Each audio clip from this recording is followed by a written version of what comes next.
Okay. So hello everyone. Computer network के course में अब हम आगे बात करेंगे कि एआरपी प्रोटोकॉल क्या होता है। हम एआरपी प्रोटोकॉल के बारे में बात करेंगे। इसके अलावा हम आपको ये भी बताएंगे कि एड्रेस मैपिंग क्या होता है, और स्टैटिक मैपिंग क्या होता है, डायनेमिक मैपिंग क्या होता है, और एआरपी प्रॉक्सी क्या है। तो अगर एड्रेस रेजोल्यूशन प्रोटोकॉल की बात करेंगे तो उसमें हम जानेंगे कि एड्रेस रेजोल्यूशन प्रोटोकॉल होता कैसे है और ये काम कैसे करता है, इसकी ज़रूरत क्यों है, हमें हमें क्यों चाहिए एड्रेस रेजोल्यूशन प्रोटोकॉल। और इसके अलावा एड्रेस मैपिंग क्या चीज़ है, स्टैटिक मैपिंग क्या चीज़ है, और डायनेमिक मैपिंग क्या चीज़ है। तो चलिए शुरू करते हैं। अगर हम बात करें ना एड्रेस मैपिंग की, तो एड्रेस मैपिंग सिर्फ हमें इतना बताता है कि एड्रेस मैपिंग मतलब कि एक, अगर जैसे हम लॉजिकल एड्रेस की जब बात करेंगे तो लॉजिकल एड्रेस को ही हम जो है आईपी एड्रेस कहते हैं। और वो क्या होता है कि 32 बिट लॉन्ग होता है। कितना बड़ा होता है वो 32 बिट लॉन्ग होता है, वो 32 बिट का होता है। तो वो जो आईपी एड्रेस होता है वो 32 बिट का होता है। तो इसमें डेफिनेशन के साथ मैंने यहाँ पे मेंशन किया है कि इसमें लिखता है कि however packets pass through physical network to reach the host and server. तो कहीं कहीं पे ना कि हमें फिजिकल एड्रेस पता होता है, मैक एड्रेस नहीं पता है, मैक पता है, आईपी, वैसे आईपी तो हमेशा ही पता होता है।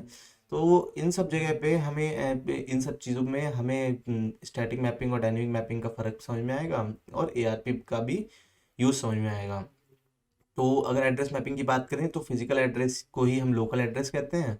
तो यही हमें एड्रेस मैपिंग बताता है कि physical address is also called local address and logical address is IP address which is 32 bit long. Apart from this, अगर हम बात करें कि स्टैटिक मैपिंग क्या है, सो स्टैटिक मैपिंग क्या करता है ना, स्टैटिक मैपिंग जो है एक टेबल क्रिएट करता है। स्टैटिक मैपिंग एक टेबल क्रिएट करता है, बस इसका इतना ही काम होता है। ये टेबल किस लिए होती है, टेबल जो है ना वो हमें रिलेट कराती है कि लॉजिकल एड्रेस को फिजिकल एड्रेस से। सपोज हमें किसी का लॉजिकल एड्रेस पता है और हमें उसका फिजिकल एड्रेस जानना है, तो हम इस टेबल को रिफर करेंगे और इस टेबल के थ्रू हम जान जाएंगे कि उसका फिजिकल एड्रेस क्या है। तो स्टैटिक मैपिंग का सिर्फ इतना ही सही काम है। लेकिन अगर अब हम डायनेमिक मैपिंग की बात करें तो डायनेमिक मैपिंग जो है ना ये इंपॉर्टेंट चीज़ है हमारे लिए। डायनेमिक मैपिंग एक इंपॉर्टेंट पॉइंट है। तो डायनेमिक मैपिंग क्या करता है ना कि लॉजिकल एड्रेस, देखो हमें पता ही है किसी भी चीज़ का लॉजिकल एड्रेस, हमें पता ही चीज़ का, लेकिन हमें फिजिकल एड्रेस जब फाइंड करना है, फिजिकल एड्रेस फाइंड करना है, तो कभी कभी ना हमें वो फिजिकल एड्रेस मिल नहीं पाता है। तो जब हमें फिजिकल एड्रेस नहीं मिल पाता है तो क्या हम करते हैं ना, तो हम करते हैं कि दो प्रोटोकॉल्स को यूज़ करते हैं। और वो दो प्रोटोकॉल्स क्या हैं, वो दो प्रोटोकॉल्स में पहली हो गई हमारी A R P which is address resolution protocol, और दूसरी हो गई R A R P. R A R P मतलब रिवर्स एड्रेस रिज़ॉल्यूशन प्रोटोकॉल। तो हम यहाँ पे ए आर पी के बारे में तो पढ़ेंगे ही पढ़ेंगे, और आर ए आर पी के बारे में यहाँ पे हम नहीं पढ़ेंगे। क्योंकि हम आर ए आर पी के बारे में क्यों नहीं पढ़ेंगे, क्योंकि जो वैसे काम क्या होता है ये मैं बता देता हूँ कि जो है ए आर पी जो है लॉजिकल एड्रेस को फिजिकल एड्रेस में कन्वर्ट करती है, और आर ए आर पी जो है फिजिकल एड्रेस को लॉजिकल एड्रेस में कन्वर्ट करती है। बट तो मोस्ट ऑफ द केसेस में ना हमें लॉजिकल एड्रेस पता होता है और फिजिकल एड्रेस अननोन होता है। तो इसलिए हम ए आर पी के बारे में यहाँ पे ब्रीफ में पढ़ेंगे। तो चलिए इसको शुरू करते हैं और एआरपी को और अंदर तक जानते हैं कि कैसे क्या होता है एआरपी में। तो देखिए एड्रेस रिज़ॉल्यूशन प्रोटोकॉल क्या है ना, एड्रेस रिज़ॉल्यूशन प्रोटोकॉल समझिए हमारे पास एक सोर्स है, ये सोर्स कंप्यूटर है, और एक हमारे पास टारगेट कंप्यूटर है। हमें इस तक कुछ अपनी इंफॉर्मेशन पहुंचानी है, हमें अपनी बात इस तक पहुंचानी है, हमें कोई भी डाटा इस तक पहुंचाना है। तो ये कनेक्टेड होता है एक इथरनेट केबल के थ्रू। ये कनेक्टेड है एक इथरनेट इथरनेट केबल के थ्रू। तो हमें जब इस तक कोई अपनी बात पहुंचानी है तो क्या होता है कि सोर्स को जो है ना, सोर्स एड्रेस जो है, तो इसको क्या पता होता है, इसको सिर्फ इथरनेट एड्रेस जो है जिसको जिसको कहते हैं टारगेट डिवाइस का, जो कि है मैक एड्रेस, ये पता होना चाहिए। इसको मैक एड्रेस भी कहते हैं। ये हमें पता होना चाहिए टारगेट का। अगर हमें कुछ भेजना है इस टारगेट को सोर्स के थ्रू, तो हमें इसका इथरनेट एड्रेस पता होना चाहिए। लेकिन होता क्या है ना इस केस में, होता यह है कि हमें आईपी पता होता है, इथरनेट पता ही नहीं होता। हमें आईपी एड्रेस तो पता है लेकिन हमें इथरनेट एड्रेस नहीं पता। इथरनेट एड्रेस क्या है इसका ये नहीं पता। तो इस केस में ना हमारा एआरपी प्रोटोकॉल वर्क करता है। तो यहाँ पे हमारा एआरपी प्रोटोकॉल वर्क करता है। एआरपी प्रोटोकॉल हमें हेल्प करता है कि हम जो है इथरनेट एड्रेस के थ्रू, सॉरी आईपी एड्रेस के थ्रू इस सोर्स का इथरनेट एड्रेस फाइंड कर लें, और अपना जो भी इंफॉर्मेशन इसको या फिर जो भी डाटा इसको भेजना है वो हम इसको डाटा भेज दें। तो इसमें क्या होता है कि इसमें जब हम आगे वर्क करेंगे तो एक, जैसे हमारे पास कंप्यूटर है, ये कंप्यूटर है हमारे पास, और ये कंप्यूटर क्या है, ये कनेक्टेड है लोकल एरिया नेटवर्क से। तो जब ये लोकल एरिया नेटवर्क से कनेक्टेड होता है तो एक डीएचसीपी प्रोटोकॉल वर्क करता है। डीएचसीपी प्रोटोकॉल, तो डीएचसीपी जो होता है ना, तो डीएचसीपी एलोकेट करता है। डीएचसीपी एलोकेट क्या करता है, डीएचसीपी आईपी एड्रेस एलोकेट करता है, काहे किसका, कंप्यूटर का। और इसके अलावा दो चार चीजें और करता है, एक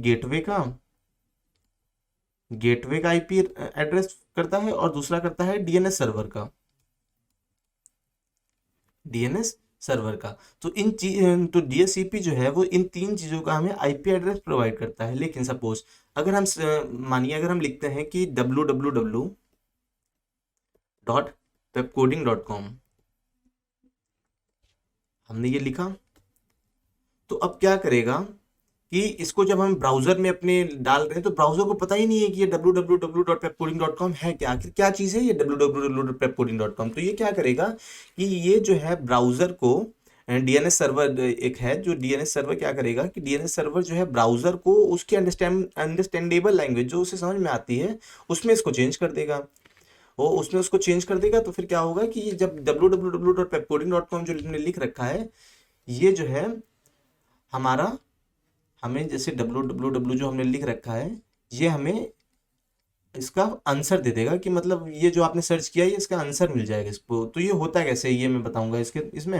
ये होता ऐसे है कि सपोज आपने जब www.webcoding.com डाला ना, तो एक एक डीएनएस का क्वेरी पैकेट बन गया। इसमें यहाँ पे ये जो रेड कलर का दिख रहा है ना हमें, यहाँ पे पड़ गया www, यहाँ पे जो रेड कलर का दिख रहा है यहाँ पे हमने डाल दिया www.webcoding.com, यहाँ पे आ जाता है। तो ये जो डीएनएस क्वेरी पैकेट होता है ना, वो क्या करता है, बहुत इंपॉर्टेंट बात बता रहा हूँ मैं आपको, आप बहुत ही ध्यान से सुनिएगा कि ये होता क्या है आखिर और ये कैसे वर्क करता है। ये एआरपी की ही मैं मॉड्यूल के बारे में अंदर बहुत ही ज़्यादा ब्रीफ में बता रहा हूँ, और मैं ये जो बता रहा हूँ ये बहुत ही इंपॉर्टेंट चीज़ है, कहीं आपको ज़्यादा पता नहीं चलेगी इस बारे में। तो क्या है ये कि डीएनएस क्वेरी पैकेट जो है, एक डीएनएस क्वेरी पैकेट बन जाता है जब हम जैसे www.webcoding.com में हमने सर्च किया तो उसे पता ही नहीं है कि ये है क्या, तो वो जो है उसको चेंज करने के लिए वो बना दिया उसने डीएनएस क्वेरी पैकेट। ये डीएनएस क्वेरी पैकेट जो है ना वो होता है यूडीपी सेगमेंट में, यूडीपी सेगमेंट में होता है, जिसमें डेस्टिनेशन पोर्ट क्या है, डेस्टिनेशन पोर्ट है 53 और सोर्स पोर्ट क्या है, ये होता है रैंडम। डेस्टिनेशन पोर्ट तो फिक्स है लेकिन ये होता है रैंडम और कस्टम। ये उस समय जो डेस्टिनेशन पोर्ट मिल गया वही इसका डेस्टिनेशन पोर्ट हो जाएगा। और ये जो यूडीपी सेगमेंट है ना, ये यूडीपी सेगमेंट होता है आईपी डेटाग्राम में, और उस आईपी डेटाग्राम में आईपी के सोर्स आईपी होता है और डेस्टिनेशन आईपी होता है। तो इसमें आईपी डेटाग्राम में इसके पास सोर्स का भी आईपी है और डेस्टिनेशन का भी आईपी है। और ये जो आईपी डेटाग्राम है ये होता है एक इथरनेट फ्रेम में। अब इथरनेट फ्रेम में क्या होता है, इथरनेट फ्रेम में हमें पता तो है कि सोर्स का मैक क्या है, सोर्स का मैक, क्योंकि हम ही सोर्स हैं, सोर्स तो हम ही भेज रहे हैं, तो इसका मैक तो हमें पता होगा, लेकिन हमें इसका डेस्टिनेशन नहीं पता होगा कि डेस्टिनेशन क्या है। तो यहाँ पे क्या होता है ना, यहाँ पे एआरपी जो है ये हमें हेल्प करता है कि इस एआरपी जो है हमें हेल्प करता है कि हम डेस्टिनेशन जो है डीएनएस जो है डेस्टिनेशन का मैक जो है ना वो हम फाइंड कर लें। तो ये कैसे हेल्प करता है कि एआरपी जो है ना, एआरपी में कुछ उसका एक एआरपी पैकेट एक जनरेट करता है। एआरपी पैकेट होता है, एआरपी पैकेट होता है उसमें वो दो चीज एक्सपेक्ट करता है, एक ARP request packet, ARP request packet, और एक एआरपी रिप्लाई पैकेट।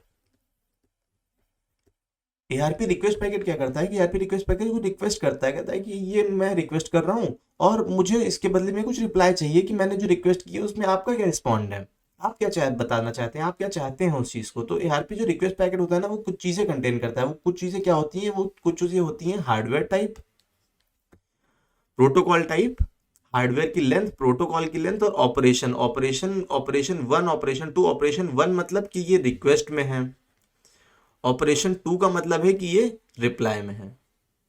इसके अलावा ये कंटेन करता है कि सेंडर का हार्डवेयर एड्रेस, सेंडर का प्रोटोकॉल एड्रेस, टारगेट का हार्डवेयर एड्रेस और टारगेट का प्रोटोकॉल एड्रेस। इसके बारे में मतलब हम ब्रीफ में अगर जाए ना तो ब्रीफ में हम जानते हैं डेफिनेशंस के थ्रू कि हार्डवेयर टाइप क्या होता है। देखिए हार्डवेयर टाइप जो है ना वो 16 बिट की लॉन्ग फील्ड होती है।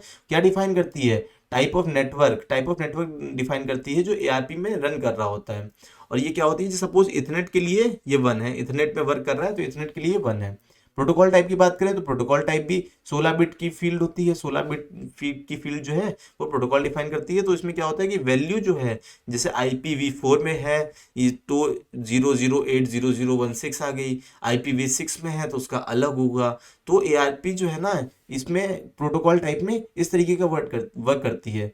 हार्डवेयर लेंथ प्रोटोकॉल, ये दो चीज़ें मैं बता ही चुका हूँ। इसके अलावा जब मैं ऑपरेशन पे आऊंगा तो ऑपरेशन क्या है, ये 16 बिट लॉन्ग होती है, इसमें दो होते हैं, एक रिक्वेस्ट होता है जो कि मैंने आपको बताया, ऑपरेशन 1 है तो मतलब ये रिक्वेस्ट में है, और ऑपरेशन 2 है तो मतलब ये रिप्लाई कर रहा है पैकेट, ये जो पैकेट हमने दिया था ईआरपी का वो रिप्लाई कर रहा है। सेंडर के अगर हार्डवेयर एड्रेस की बात करें, सेंडर के प्रोटोकॉल एड्रेस की बात करें, तो आपको पता ही है कि ये जो है वेरिएबल लेंथ का होता है, और ये क्या फिजिकल एड्रेस डिफाइन कर रहा है, सेंडर का hardware address physical address define कर रहा है, सेंडर का प्रोटोकॉल एड्रेस क्या डिफाइन कर रहा है, लॉजिकल एड्रेस डिफाइन कर रहा है, और जो टारगेट का है वो भी टारगेट का फिजिकल एड्रेस डिफाइन कर रहा है, और टारगेट का जो प्रोटोकॉल एड्रेस है वो टारगेट का लॉजिकल एड्रेस डिफाइन कर रहा है। तो ये था कुछ कि एड्रेस रिजन प्रोटोकॉल का जो एआरपी पैकेट है, जो वो पैकेट जनरेट करता है एआरपी पैकेट, चाहे वो रिक्वेस्ट क्या हो चाहे वो रिप्लाई का हो, तो एआरपी पैकेट जो फील्ड कंटेन करता है ना, तो वो ये फील्ड्स हैं, वो इन फील्ड्स को कंटेन करता है। आगे अगर हम बात करें तो होता क्या है, कि होता यह है कि सपोज कि अगर हमने यहाँ पे एक, ये हमारा कंप्यूटर है, ठीक है, और इसने क्या किया कि इसने हमारे इथरनेट फ्रेम में, जब हमें हर चीज़ पता है कि सोर्स का मैक भी पता है हमें, लेकिन उसका सोर्स का टाइप भी पता है। टाइप क्या होता है इसकी, सोर्स का टाइप जो होता है ना, वो मतलब डिपेंड करता है कि टाइप जो है वो डाटा जो कैरी करता है, ये एआरपी पैकेट जो है वो जो डाटा कैरी करता है वो इसका टाइप होता है, जो भी वो डाटा कैरी करेगा वो इसका टाइप होगा।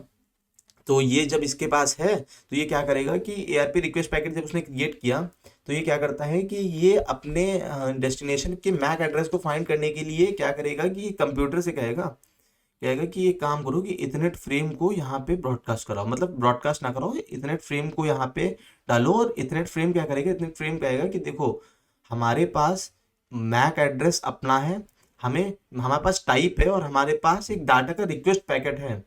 तो हम क्या कर रहे हैं कि जैसे सपोज एक कंप्यूटर है, ये कंप्यूटर है, और इसमें एक राउटर लगा हुआ है, और ये राउटर से 2-3 कंप्यूटर और कनेक्टेड है।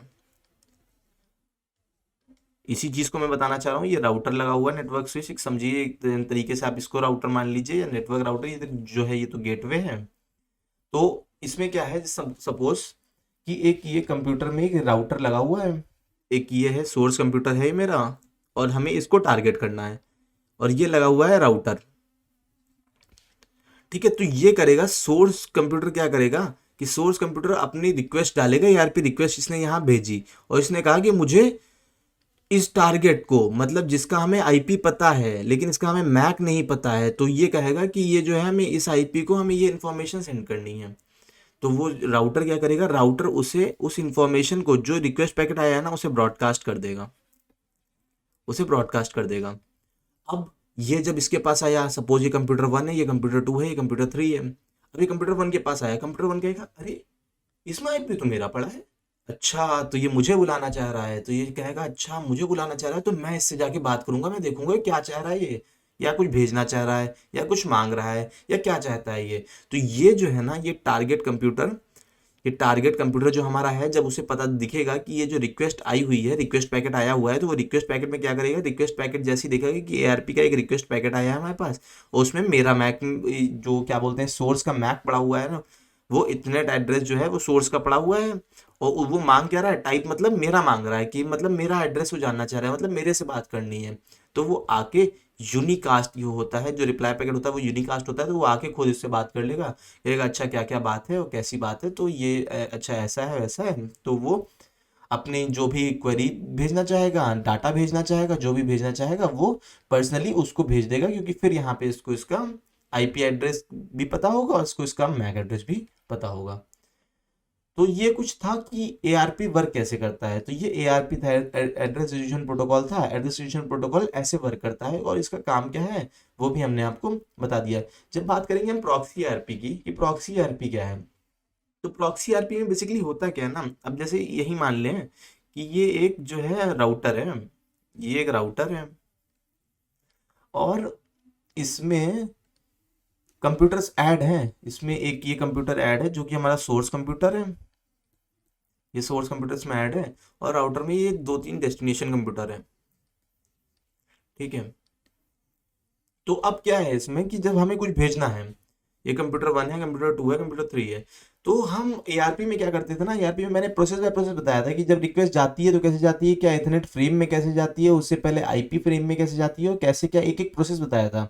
तो वही प्रोसेस तो सेम है इसमें, लेकिन यहाँ पे होता क्या है ना, जैसे यहाँ पे इसको मैक जानना है 1 का, फर्स्ट कंप्यूटर का मैक जानना है, तो ये जब अपनी रिक्वेस्ट पैकेट भेजेगा इसको, जब ये रिक्वेस्ट पैकेट ईआरपी इसको भेजेगा, तो राउटर क्या कहेगा, अच्छा इसे मैक जानना है 1 का, लेकिन अगर मैंने इसे मैक बता दिया 1 का, तो ये फिर डायरेक्ट हो सकता है कनेक्ट कर ले इससे, लेकिन ये मैं नहीं चाहता कि ये डायरेक्ट कनेक्ट करे। तो ये क्या करेगा कि ये 1 का मैक एड्रेस अपने पास लेगा, 1 का मैक एड्रेस, 1 का जो एड्रेस होगा वो अपने पास लेगा, और अपने एड्रेस के थ्रू, मतलब अपने थ्रू ये सोर्स भेज देगा, सोर्स एड्रेस को ये अपने थ्रू भेज देगा, कहेगा कि ये ऐसी ऐसी बात है कि ये यहाँ पे भेज दो और मैं इसको पहुंचा दूंगा। जबकि एआरपी में ये होता था कि एआरपी में जब वो ब्रॉडकास्ट करता था चीज़ों को, तो वो 1 वाला आके खुद इससे मतलब कांटेक्ट में आ जाता था, तो इसको मैक एड्रेस किसका पता चल जाता था, सोर्स को आईपी और मैक दोनों 1 का पता चल जाता था। लेकिन प्रॉक्सी ईआरपी में क्या होगा, प्रॉक्सी ईआरपी में ये होगा कि सोर्स को मैक और आईपी, आईपी तो उसको पता होगा 1 का, लेकिन मैक उसको किसका पता होगा, वो राउटर के थ्रू 1 का पता होगा, राउटर के थ्रू 1 का पता होगा, सीधे सीधे जो है ना स्ट्रेट 1 का नहीं पता होगा। तो राउटर इसमें जो है मीडिएटर का काम करेगा, राउटर यहाँ पे क्या काम करेगा, router will work as a mediator here, and what it will do, ये अपने थ्रू 1 का मैक एड्रेस इसे बता देगा, वो कहेगा जो भी बात है वो मेरे के थ्रू आके कर लो। तो ये था प्रॉक्सी ईआरपी। तो इस मॉड्यूल में हमने बात कर ली कई चीज़ों की, कई चीज़ें क्या क्या थी, चीज़ें थी addressing, static addressing, dynamic addressing, dynamic addressing में एआरपी और रिवर्स एआरपी, और उसके बाद एआरपी क्या है, एआरपी को एकदम ब्रीफ में हमने जान लिया कि कैसे कैसे एक एक स्टेप में वो वर्क करता है, और प्रॉक्सी ईआरपी क्या होता है। आगे मिलेंगे, आगे और कुछ चीज़ों के बारे में बात करेंगे और कुछ चीज़ों को जानेंगे, तब तक बने रहिए आप मेरे साथ। Thank you so much.